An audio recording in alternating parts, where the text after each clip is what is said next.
Hello, everyone, and welcome back to Hello Word. I'm Alex, your host, and I'm thrilled to have you here for another episode where we explore the fascinating world of English vocabulary. Today, we're diving into the word author. An author is a person who writes books or texts. Whether it's a thrilling novel, an insightful essay, or even a captivating blog post, the person behind those words is the author. Let's talk about some synonyms for author. You might hear the word writer used in a similar way.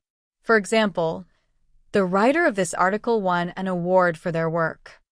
Another synonym is novelist, which specifically refers to someone who writes novels. For instance, she is a famous novelist known for her mystery series. Both of these words are commonly used to describe people who create written works. On the other hand, there are some antonyms for author that point to roles different from writing. One example is reader, someone who enjoys or consumes written texts instead of creating them. For example, as a reader, I love discovering new books. Another antonym could be editor, who focuses on revising and improving the written work rather than creating it. For instance, the editor worked closely with the author to polish the manuscript.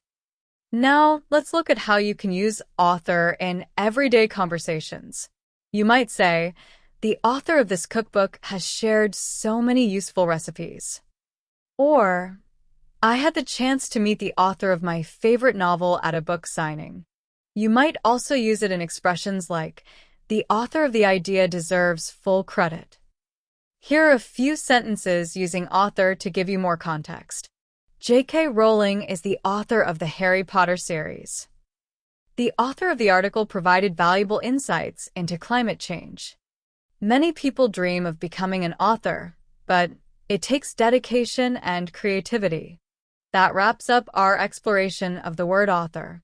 We've learned its meaning, looked at some synonyms and antonyms, and seen how it can be used in sentences and conversations.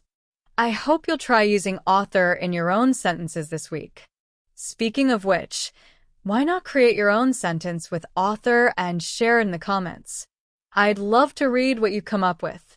If you enjoyed today's episode, don't forget to subscribe to Hello Word and leave us a review. Your support helps others find the show and grow their English vocabulary. Thanks for tuning in, and I'll see you next time on Hello Word.